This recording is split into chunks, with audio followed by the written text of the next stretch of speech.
Hello everybody. How are you? Happy Friday. Oh, we're nearly at the weekend. Yay. All right, first of all, I'm just going to wait to see. I'm just checking that, yes, I am live. Beautiful, where I need to be. Lovely. Hey everyone, how are you? Now, if you are jumping on live today, say g'day. If you're watching the replay, guys, feel free to pop hashtag replay. I'm doing something a little bit different this morning. This is something very different to what I have done in a long time. I have never, well, I have, but I haven't come and done a live like this in probably about a year, probably even longer than that, guys. But why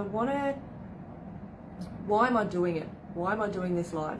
And let me tell you, the topic of the live is I want to share the real reason that I returned to entrepreneurship or returned to running my own business. And again, if you're jumping on, say g'day. I do have my what do we call this? An iPad here today to just check so I can see comments and stuff. But why am I sharing this story, guys? Why am I sharing this part of my journey, my life's journey? The reason is because I'm seeing a lot of people going through shit right now. I'm seeing a lot of posts that are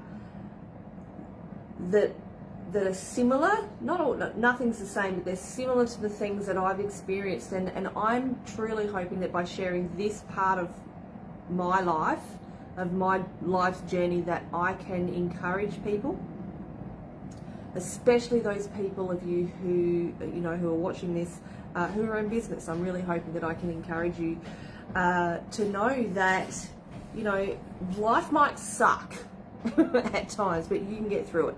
And the reason you can get through it is because I did. Right? If I can do it, anybody can do it, trust me.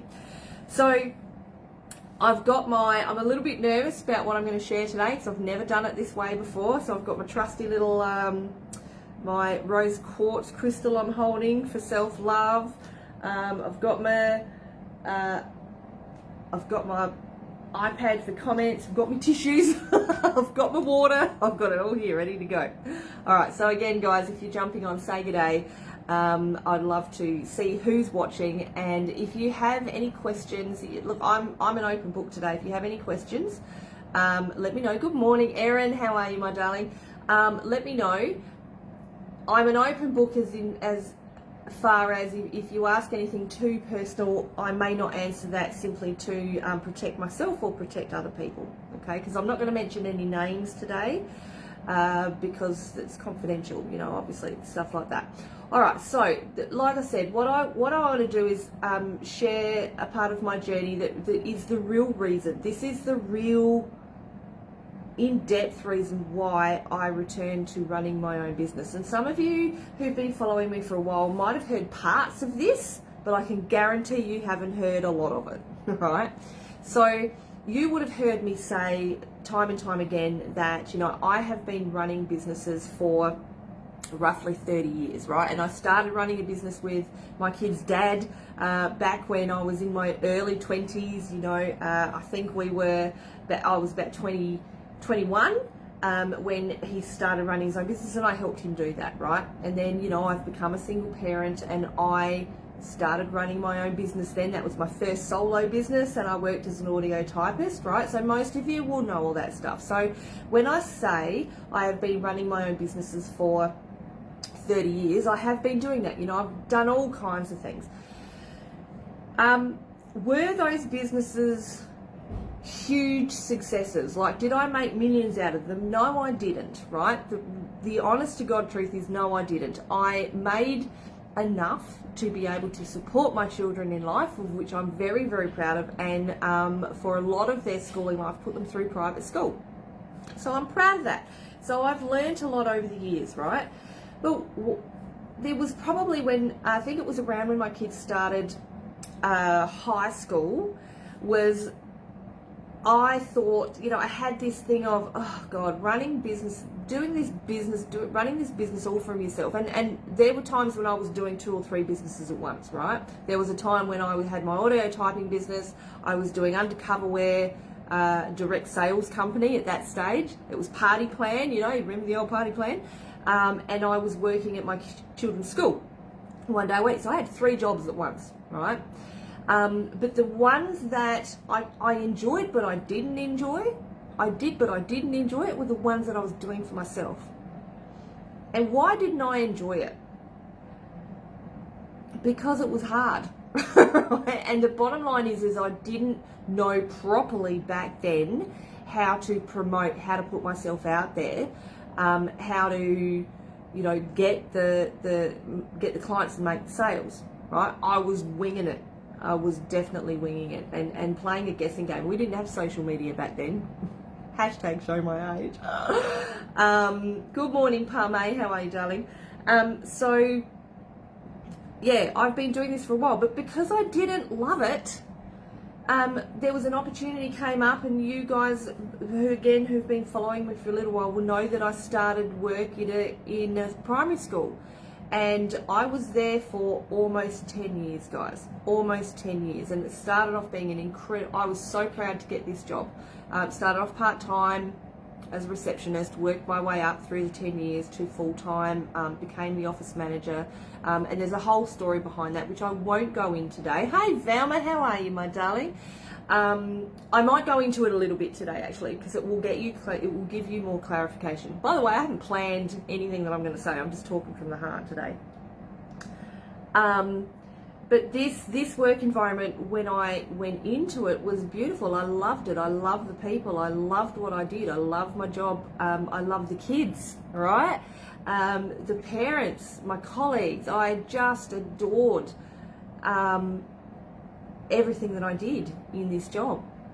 And over the years, my skills developed. I actually studied within, I was lucky enough to be accepted into a couple of courses in regards to running an office and also running a business, which was really, really good, which is where, ironically, I've done a lot of my training, and this is how I know how to run a business now.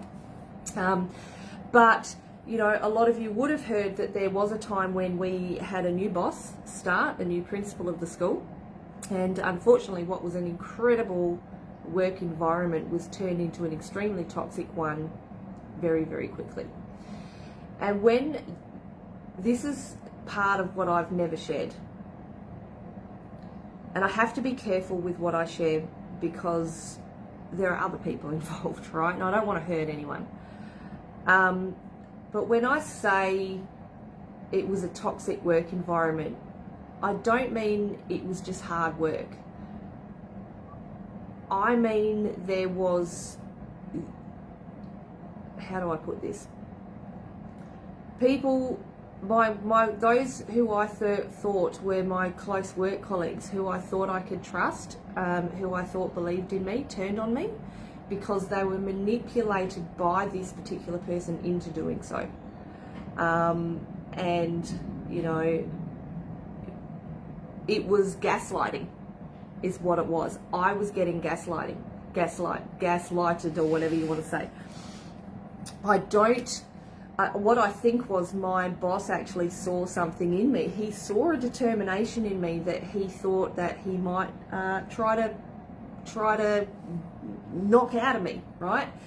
And I'm not ashamed, I'm sad to say that he did.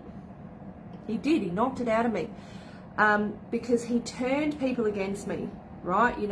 When I got the promotion to go to office manager, we agreed that it was a promotion, but he never announced it to the team that I was managing.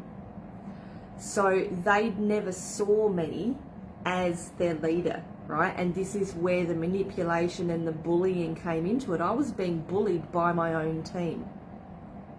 So I was a leader in a leadership position, which we had agreed upon, but it was never upheld within that toxic workplace. Some other things that happened were I was sexually harassed by the boss, and I wasn't the only one that was sexually harassed. And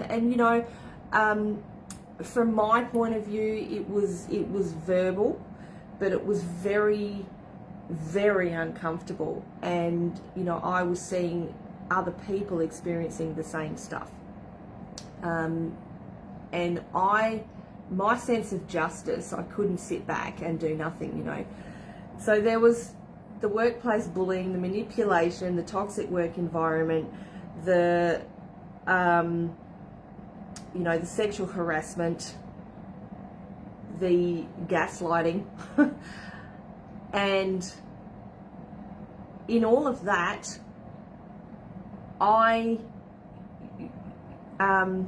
part of the toxic work environment was too that the children, and this is where I have to be very careful because I'm protecting children as well. Children with behavioural issues were not getting dealt with, right? So these kids were basically just taking control of the school to the point where, and this is where the vulnerability comes in with it, we had a child, I was threatened with a butcher knife in the front office by a young child. Now you can imagine that that's, you know, and this was a very erratic child, right? So that's not a small thing, you know, that this was things that were happening within this work environment. Now you can imagine how that takes a toll on you. And I didn't know it at the time, but I was really suffering from anxiety. You know, I struggled to go to work. I was feeling sick all the time. I remember one day traveling to work, having to pull over multiple times to throw up, thinking that I had gastro. But this went on for days on end, and I'm thinking, what's wrong with my body? And then all of a sudden it went away, right? But then there was one particular day I was at home, it was a Saturday, I was just sitting there watching TV, and I stopped and I couldn't breathe, right? I just could not catch my breath, and I started to hyperventilate, and I thought I was having a heart attack, I really did. We actually called an ambulance. It turns out I was having an anxiety attack, and I didn't even know what an anxiety attack was like, right? I do now. I certainly know how to recognise the physical symptoms of it. So why am I telling you all this? Has it got anything to do with entrepreneurship? Yes, it does. This is part of the journey, right, guys? So you can understand all of this, you know, to cut a long story short with this particular work environment, I ended up reporting the boss. I put 3 reports in against him. And I had to go and sit in front of a panel of people. Ironically, two were men, and they were the ones that asked me the questions. And these reports were to do with sexual harassment, mind you. Again, if you're jumping on, say good day, guys. I'd love to see who's watching. You know, and 2 out of 3 of those reports came back. They were passed, right? So in other words, they were accepted. They said that yes, he was guilty. This person was guilty, right? And whatever happened to him, I don't even want to talk about that. But for me myself, I remember very clearly at the end of that interview of me, good morning, Gay, how are you, darling? Of me having to answer, hey, Natty, to all of the questions that they were asking, and they weren't they weren't little questions, they were big questions, like they were full on, and I had to be really blunt and really honest. And I remember getting to the end of that interview, and this is where I get a bit emotional, and they said to me, what do you want to happen to this person, because you know he's going to find out that it was you that reported him. And I don't know what happened at that moment. That was the moment when I completely fell apart. I lost it. I could not answer. I'm very grateful that I had a support person with me in that interview. And she called an end to it. She said, that's enough. You don't have to answer that question. That's enough. And I lost it. That was the moment, guys, when I talk about having a complete mental breakdown, that was when it happened. Right? The next day with my support person, I went and applied for work cover because of mental stress. The work cover doctor, and it wasn't an overnight process, trust me, if anyone's gone through the work cover process, you'll know. The work cover doctor diagnosed me with PTSD from that situation, from the overall situation, acute anxiety and severe depression. And I describe it now, when I think about the weeks and the months after that, I describe it as a complete mental breakdown, because I got to the point where I physically and mentally could not move. I couldn't. I would lie on the couch for hours on end just thinking about the situation, thinking about how I had gotten to this situation, to this point, thinking about how I had allowed myself to get to this point. And really, when I think about it, I look back now and I think I didn't allow myself for anything to happen. It happened. I was manipulated into it, and as well as were a lot of people in that situation, right? Okay, so that's the work situation. But now I'm out. Think about it. I'm out of the work situation. I ended up leaving that job after about 4 months on work cover. Thank you, Valma. There's a lot more vulnerability to come, trust me, my darling. I ended up leaving that job. I think it was, from memory, about 4 months short of 10 years, right? Could I have hung on for that 4 months to the 10 years? Yeah, I could have, and I could have got a lot more money, a lot more payout. But instead, I just, part of me wishes I did, but the other part of me is glad I didn't, right? Because I couldn't sit in that space of, am I going back to work or am I not? Can I envision myself stepping foot into that workplace with that person and those people who treated me that way again? The answer was no. Absolutely not. So that was why I made the very tough choice to take a very small payout, very small compared to what I could have gotten if I'd waited the 3 or 4 months, and I left. It was a 10-year career that I had built up. It was a job that I initially loved, and I still miss it a lot of the time. But I was on my own. And when I say on my own, I mean on my own, right? People from that scenario, I had friends who were lifelong friends who literally disowned me for the choices that I made. Literally disowned me. Have not spoken to me once since. That's it. And I've never heard from them again. Lifelong friends. So I was a mess, guys. I was a mess. And this is where, it came to the thought, what do I want to do for my future? What do I want to, thank you, beautiful Parme. How do I move forward in life, right? I've got to have something to do. Yes, it was about the financial stuff, of course, yes, there was, I have to earn an income and all that. This payout that I received wasn't going to last very long. I made it last a while, somehow, by a miracle, but I knew that it wasn't going to last forever, and I knew I had to do something. So I thought that I would go back into running my own business. And in all honesty, guys, I didn't really want to.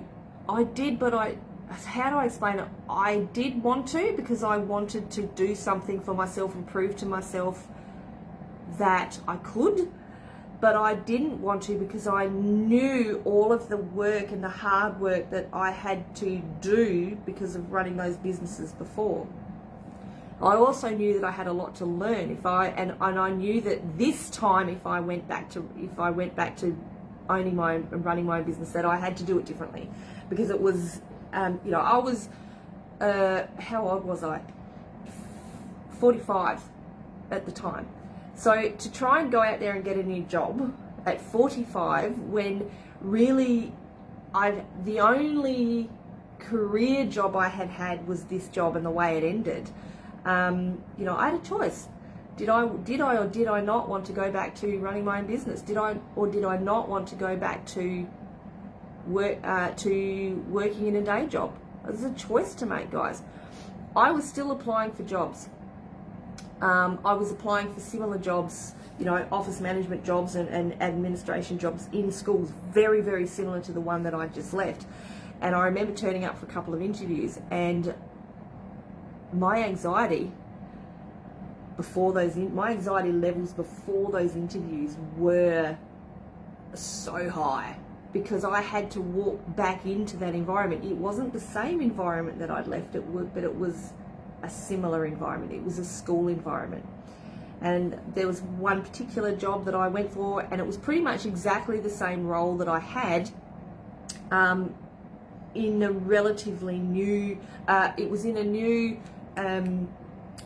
campus for a school. So this school had 2 campuses, so this was for a new campus. And I got to the final interview, and I kind of said to God, I said, all right, this is going to go one way or the other. This is going to be my answer. What am I meant to do? Am I meant to go back to a day job, or am I meant to run a business? Guys, do you know what? I'm so bloody grateful that I didn't get that job. And that was when I went, yeah, I'm going to run my own business. I didn't know what I wanted to do. I still didn't know what I wanted to do. And I started a job I started a business as a virtual assistant, thinking that that would be easy. And this was kind of while my recovery from this mental breakdown was happening, right? I was physically having to force myself out of bed in the morning, force myself into the shower, So it wasn't just, little stuff.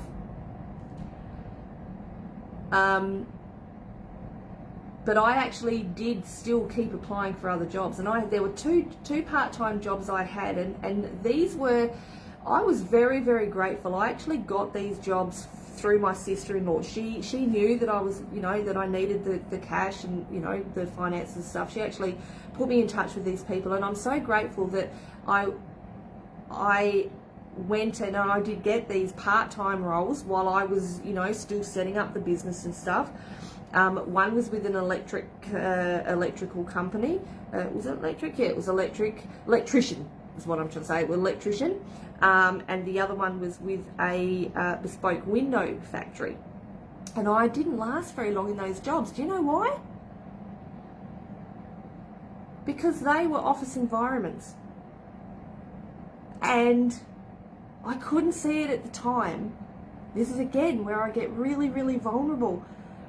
Part of me couldn't be bothered with the business side of it, so I thought I'd take the easy way out and I would go back to a day job.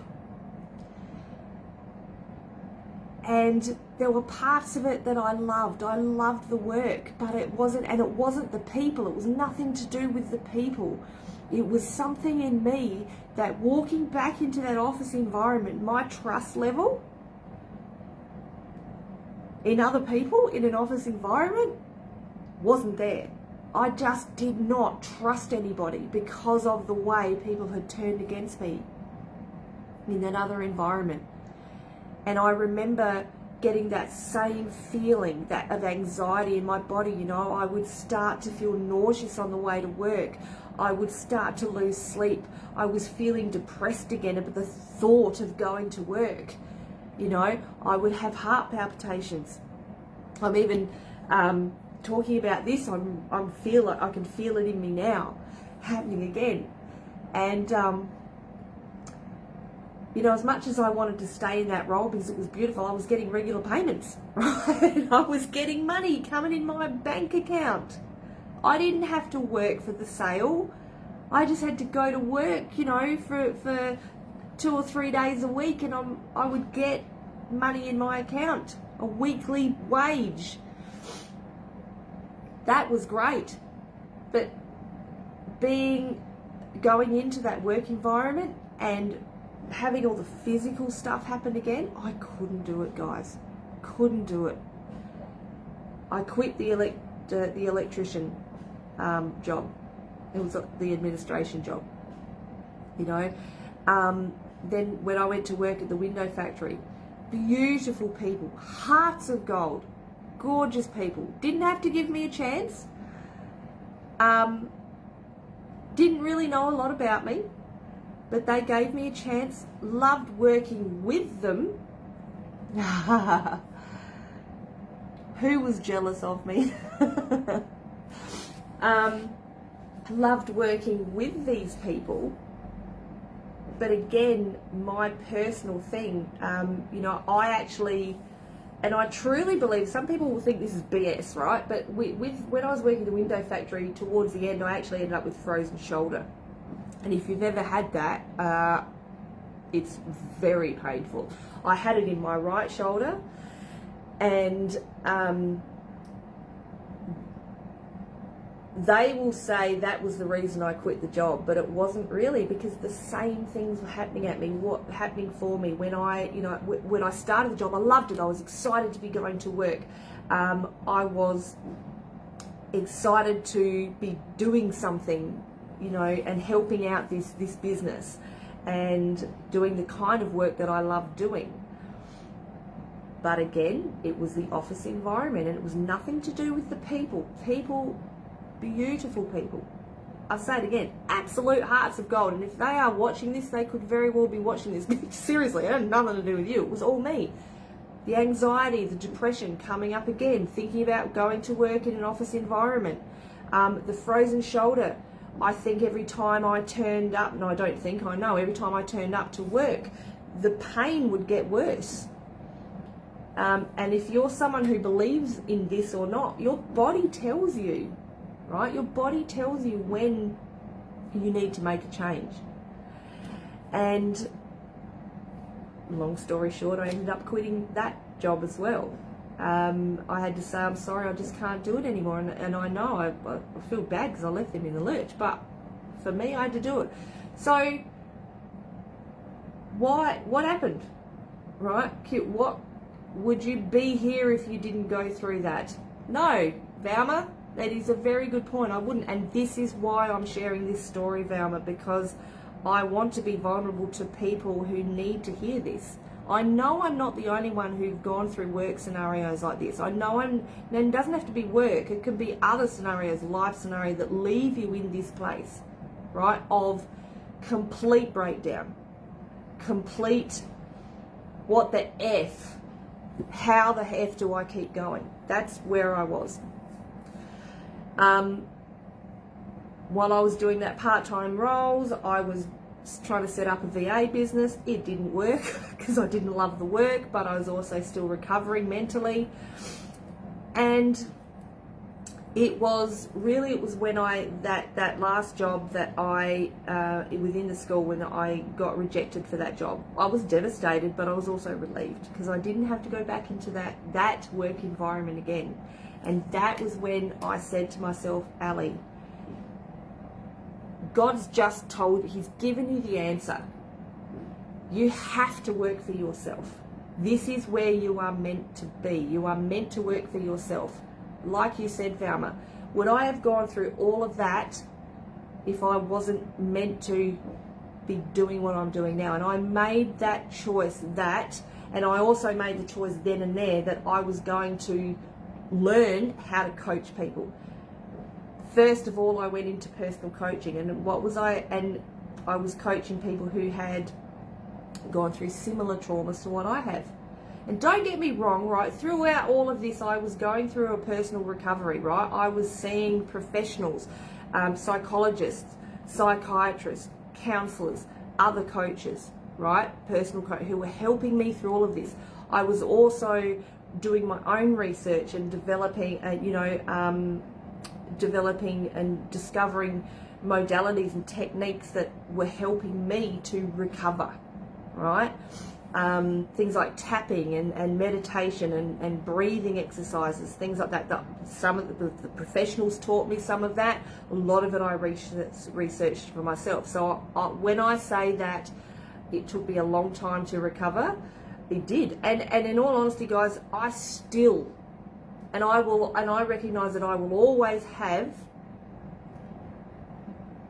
always be recovering, if that makes sense, because still sometimes these things affect me. So I'll always be recovering from that. It's not a get over it situation. When someone comes, shares with me a story that, they suffer from depression, or they've been through, horrific circumstances, I never tell them to just get over it, because I know the truth behind what it takes to move through it. And you'll always be moving through it. Right? And I know there are some people watching this who truly do understand that. Right? I know that you understand that. But I had to recognize, and this is the real reason, the really personal reason why I went back into entrepreneurship, was because I recognized that I am not meant to anymore work in an office environment, a group office environment, if that makes sense. I'm meant to be working for myself. I'm meant to be doing this and helping others who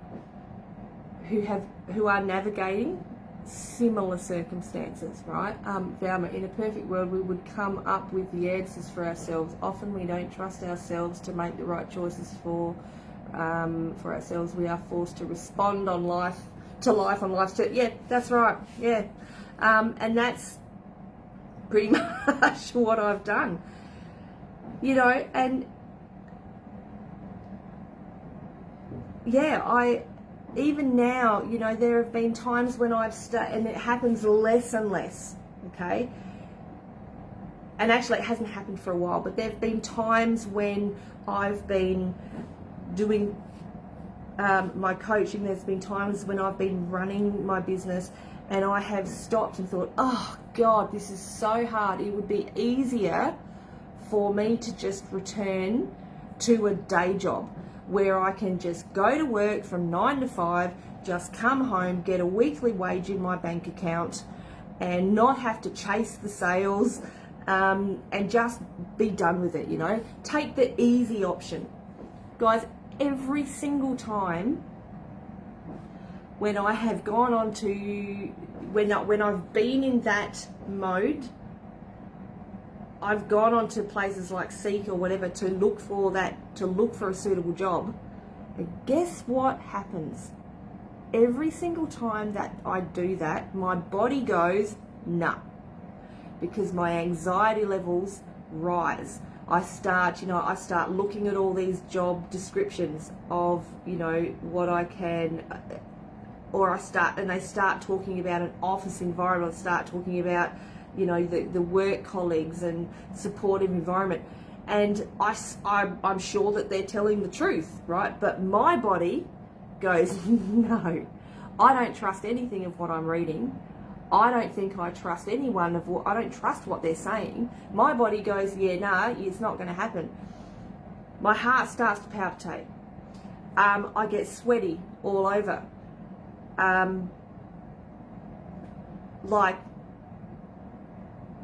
I can't, brain fog. I'm even getting a bit of that today, trying to tell this story. Brain fog, full on brain fog. I can't think to write a cover letter to apply for the job, let alone, put a sentence together. I cry, I sit there crying, I sit there shaking. So my body's telling me, no, Ali, stick to what you have stick to what you've built. And again, like I say, this hasn't happened to me for a long, long time. But and I'm grateful that it hasn't happened for a long, long time. And I sincerely hope that it doesn't happen again. But the reality of it is, when we do start, and you feel like you're on the edge, thank you. Yes, Natty, you do know that feeling.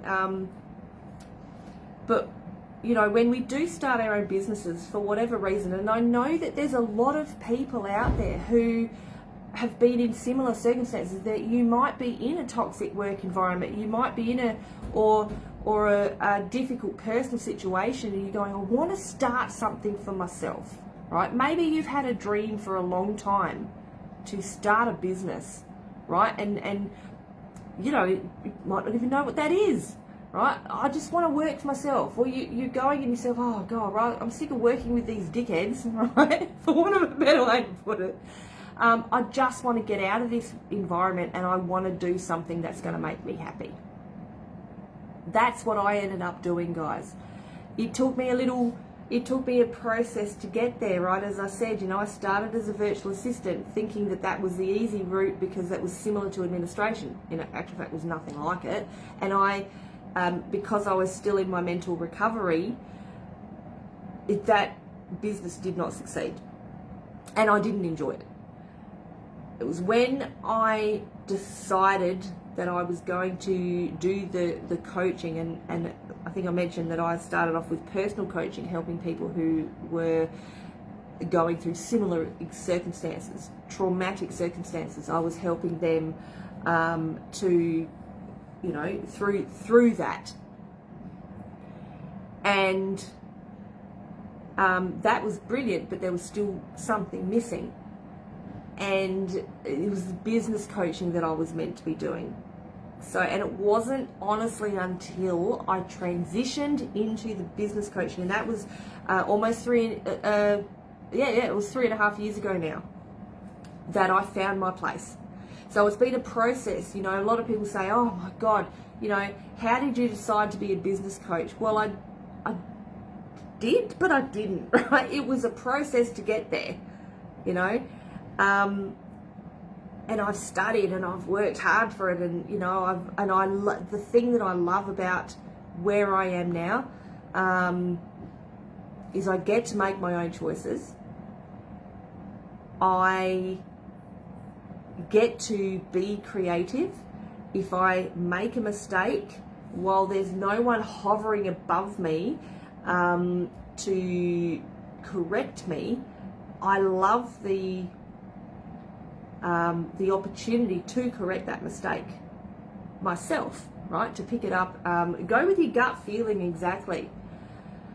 And that is what I did. That's why I'm here. That's why I'm now a business, and I'm not just a business coach, guys. This is why I call myself a business empowerment coach, because running your own business, guys, isn't just, and those of you who are watching will know, right, that running a business isn't just freedom.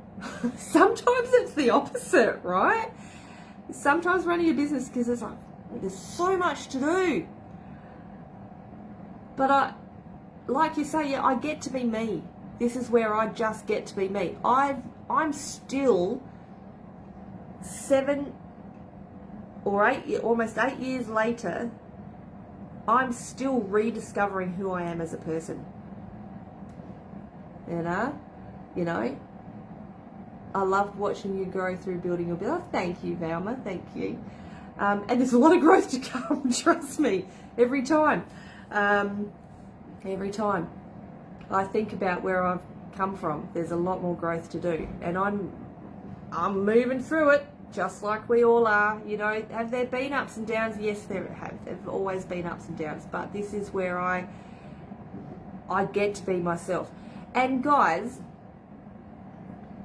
when I say that I'm still recovering, part of that breakdown I didn't realize at the time, but now that, you know, since I've been back in business, part of business is, and you know, again, you will know this, is networking, right?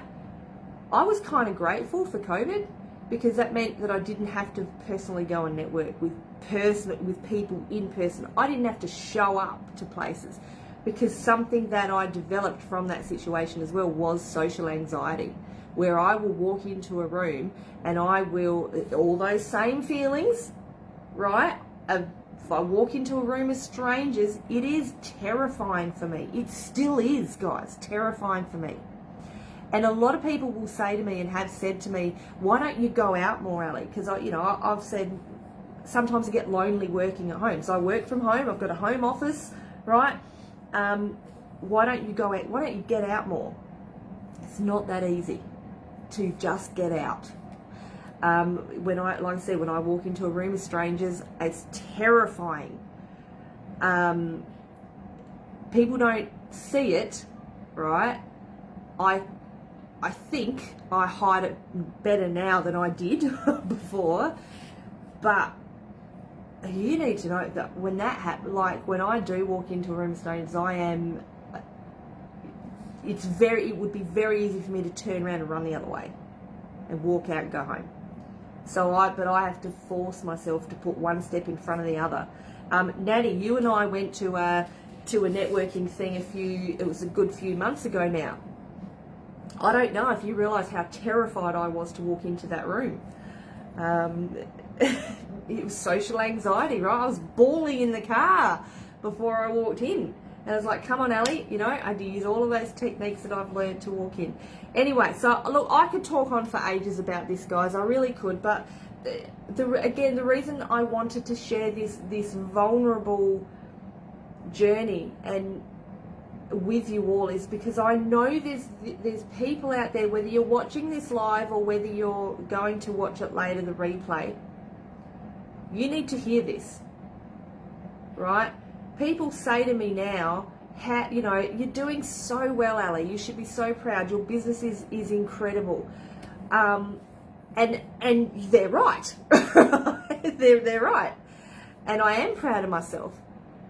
But I want you guys to know that, and also a lot of people will say to me, oh God, you're so confident. Like, how do you show up? How do you do a live for 30 to 45 minutes at a time? How do you do it? You're so confident. Like, I want to be you. No, you don't. Just be you. First of all, just be you. Guys, know that there's a lot of stuff that goes on in the background with people's emotions. And I'm not the only one. I know there are a lot of other people out there running businesses, running successful businesses like me, who, you get people looking at you in your wheelchair. God, I didn't even realise you're in a wheelchair. Yeah, I bet you do. Far out. Yeah, that'd make you want to, turn around and run the other way. But good on you for keeping going. But yeah, I want. What am I going to say? What was I trying to say? A lot of people in business will only show you the positive side of their business, but they won't share with you this vulnerable side that is behind the business, right? That what it actually takes mentally to keep showing up, to do it for yourself on a daily basis. But they won't tell you that. They will call themselves an overnight success and tell you that they're making millions of dollars and this is how they did it. And great, fantastic. Yes, that's all part of the marketing, absolutely. But they won't share with you the real behind the scenes truth, is that we all struggle with stuff, guys. And this is where I want masks. Yeah, Valma. And this is why I wanted to come and be vulnerable with you today, to let you know that if you are sitting here and you're struggling in your business or life, it doesn't have to be a business, but if you're struggling and you're going, oh, look at Ali, she seems to have all her shit together, for the most part, yeah, I do, and life is good, and I'm loving my life at the moment. I am the happiest I have been in years right now. Happiest I have been in probably, well, ever, actually, I would say, because I know who I am, I know what I want, I'm doing what I love, and I'm helping the right people that I love to help, which is people who have gone through or are going through similar things to myself. So that's what I wanted to share today. I sincerely hope that it's helped some people, who helped more than some. I hope it's going to help a lot of people who are watching. And again, I'm an open book to a point, guys. There are some things I can't share because it's too personal, but if you have questions, please feel free to pop them in the comments. I don't even know what the time is. I don't know how many. Wow, I think I'm 45 minutes. Wow. But honestly, if you have questions, if you're watching the replay and you've got questions, pop them hashtag replay in the comments, because I'm happy to answer them if it's not too personal. Because, you know, there's a level of me that still has to keep a guard up. And you know, I have to show up and be professional. But yeah, I don't know why I was just led to do this today. I just think that there's someone out there, probably quite a few people out there, who needed to hear this, who are probably going through similar stuff. And you know, if you want to know more about working with me and how I can help you, if you're going through that stuff, let's have a chat, you know, guys, because if there's anyone that's going to get it, it's going to be me. There's absolutely no judgment whatsoever. I don't judge, right? I'm here to help. So I love you guys. I hope that you get something from this live. And yes, I think I might go for a little walk now and clear my head. All right, guys, thank you for watching. Have a fantastic weekend. When we get there, we're almost at the end of Friday. Have a fantastic weekend. And yes, I'll see you back in full-on professional mode in the weeks to come. All right, love you guys. Thanks again for watching. Mwah. Bye.